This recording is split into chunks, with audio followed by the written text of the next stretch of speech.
여러분, 우리가 매일 쓰는 스마트폰 앱, 웹브라우저, 심지어 자동차 소프트웨어까지 이 모든 것들 안에 어쩌면 시한폭탄 같은 숨겨진 결함이 있을 수 있다면 어떨까요? 오늘은 바로 그 보이지 않는 균열을 미리 찾아내서 터지기 전에 막는 기술, 퍼징에 대해 이야기해 보려고 합니다. 사이버 보안의 최전선에서 정말 조용하지만 강력하게 우리를 지키는 핵심 기술이죠. 생각해보면 참 막막한 질문이에요. 아니, 우리가 있다는 것조차 모르는 문제를 대체 어떻게 찾아낼 수 있을까요? 그런데 사이버 보안의 세계에서는 이게 매일매일의 과제입니다. 왜냐하면 해커들이 이 약점을 먼저 찾아내기 전에 우리가 무조건 한 발 앞서서 찾아내야만 하니까요. 자, 이 문제를 제대로 이해하려면요. 먼저 모든 소프트웨어가 가진 근본적인 특성부터 알아야 합니다. 그건 바로 눈에 보이지 않는 숨겨진 균열이 반드시 존재한다는 사실이에요. 아무리 완벽해 보이는 소프트웨어라도요. 그 코드 속을 깊숙이 들여다보면 미세한 결함, 그러니까 취약점이 숨어 있기 마련입니다. 그리고 어딘가 어두운 곳에서 해커들은 바로 이 작은 틈을 비집고 들어올 기회만 호시탐탐 노리고 있죠. 이건 그냥 기술적인 문제를 넘어서서 우리 디지털 생활의 안전과 바로 연결되는 문제입니다. 그렇다면 말이죠. 이 보이지도 않는 균열을 대체 어떻게 찾아낼 수 있을까요? 여기서 바로 소프트웨어의 한계를 시험하는 아주 특별한 스트레스 테스터가 등장합니다. 아주 재미있는 비유를 한번 들어볼게요. 여러분이 가구 회사인데 멋진 새 의자를 출시한다고 상상해보세요. 이 의자가 튼튼한지 어떻게 테스트하시겠어요? 그냥 얌전히 앉아보는 걸로 끝낼 건가요? 아니죠. 그 위에서 쿵쿵 뛰어보고 집어 던져보고 심지어 계단에서 막 굴려보면서 어디가 부서지는지 극한까지 밀어붙여 봐야죠. 퍼징은 소프트웨어에게 바로 이런 무자비한 테스트를 하는 기술입니다. 자, 그럼 이걸 좀 전문적인 용어로 한번 정리해볼까요? 퍼징은 자동화된 소프트웨어 테스트 기법인데요. 핵심은 뭐냐면 프로그램에 일부러 엉뚱하고 예상치 못한 완전히 무작위의 데이터를 마구 던져넣는 거예요. 그러니까 정상적인 데이터가 아니라 온갖 쓰레기 같은 값들을 입력해서 프로그램이 으악! 하고 비명을 지르면서 멈추는 바로 그 순간을 잡아내는 거죠. 여기 보시는 것처럼 왼쪽의 일반적인 사용은 딱 정해진 길로만 가는 거라면요. 퍼징은 오른쪽처럼 그냥 상상도 못한 길들을 마구 찔러보는 거예요. 소프트웨어를 만든 사람조차 전혀 생각하지 못했던 데이터에 폭격을 가해서 시스템이 어떻게 무너지는지 확인하는 일종의 디지털 파괴 테스트인 셈이죠. 아니, 이렇게 일부러 시스템을 망가뜨리는 테스트라니 좀 흥미롭지 않나요? 자, 그럼 이 자동화된 공격 과정이 구체적으로 어떻게 돌아가는지 한번 들여다보겠습니다. 과정은요, 놀랄 만큼 간단해요. 첫째, 컴퓨터가 온갖 종류의 이상한 데이터를 막 만들어냅니다. 둘째, 이걸 타겟 프로그램에 그냥 쉴 새 없이 퍼붓는 거죠. 그리고 마지막으로 프로그램이 비정상적으로 종료되거나 메모리 오류를 일으키는 등 뭔가 비명을 지르는 그 순간, 바로 그 순간을 예리하게 포착하는 겁니다. 이 모든 게 자동으로 수천, 수만 번씩 계속 반복되는 거고요.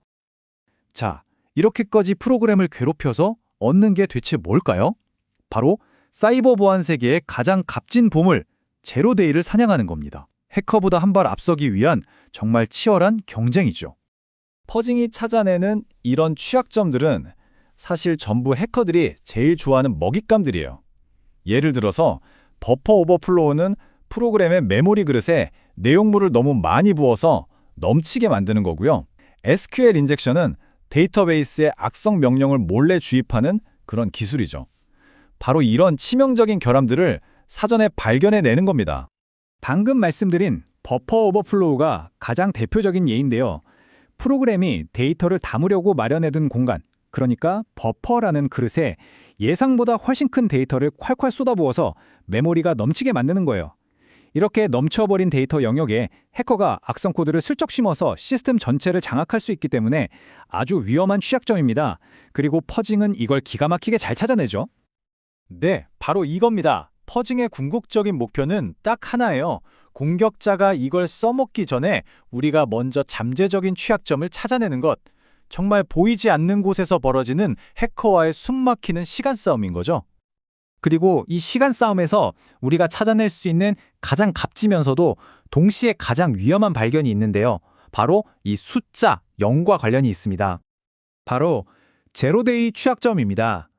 왜 제로데이냐면 제작사조차 그 존재를 몰라서 방어할 시간이 0일, 단 하루도 주어지지 않는다는 의미거든요. 보안 패치가 나오기도 전에 공격이 들어오기 때문에 가장 치명적인 위협으로 꼽히는데요. 퍼징은 바로 이 위험천만한 제로데이를 선제적으로 찾아내는 가장 강력한 무기 중 하나입니다. 하지만 생각해보면 그냥 무작정 아무 데이터나 막 던지는 건 좀 비효율적이겠죠. 그래서 현대 퍼징 기술은 훨씬 더 똑똑한 방식으로 진화하고 있습니다. 초기의 퍼징이 뭐랄까? 그냥 눈 감고 닥치는 대로 돌을 던지는 수준이었다면 요즘 기술은 완전 달라요. 거의 유도 미사일 같다고 할 수 있습니다. 프로그램의 반응을 분석하고 학습해서 이쪽을 공격하니까 반응이 오네? 하면서 가장 취약해 보이는 지점을 골라 더 효과적으로 파고드는 거죠. 그 대표적인 예가 바로 커버리지 기반 퍼징이라는 건데요. 말이 좀 어렵죠? 쉽게 설명해 드릴게요. 이건 퍼저가 프로그램에 지도를 그려나간다고 생각하시면 돼요.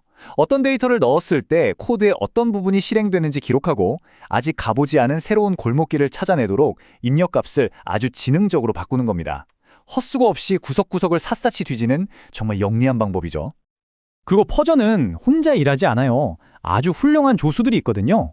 예를 들어 세니타이저는 프로그램이 멀쩡해 보여도 아주 미세한 메모리 오류까지 잡아내는 탐정 같은 역할을 하고요. 크래시 덤프는 프로그램이 멈췄을 때 그 마지막 순간을 딱 사진처럼 찍어서 왜 이런 일이 일어났을까? 분석할 단서를 남겨주는 거죠. 자, 지금까지 좀 기술적인 이야기를 쭉 나눠봤는데요. 그래서 이 복잡해 보이는 기술이 우리 일상이랑 도대체 무슨 상관이 있는 걸까요? 이게 왜 그렇게 중요할까요? 결론부터 말씀드리면 퍼징은 우리가 매일 사용하는 스마트폰, 컴퓨터, 온갖 클라우드 서비스를 안전하게 지키기 위해서 지금 이 순간에도 보이지 않는 곳에서 벌어지고 있는 아주 치열하고 선제적인 전투입니다. 우리가 수많은 해킹 위협 속에서도 비교적 안심하고 디지털 생활을 할 수 있는 건 사실 이런 노력 덕분인 거죠. 마지막으로 이 질문을 한번 던져보면서 마무리할까 합니다. 여러분, 스마트폰에 깔려있는 그 수많은 앱들, 과연 얼마나 꼼꼼하게 퍼징 테스트를 거쳤을까요? 우리의 디지털 안전이 이렇게 보이지 않는 곳에서 벌어지는 치열한 노력에 달려있다는 사실, 오늘 꼭 기억해 주시면 좋겠습니다.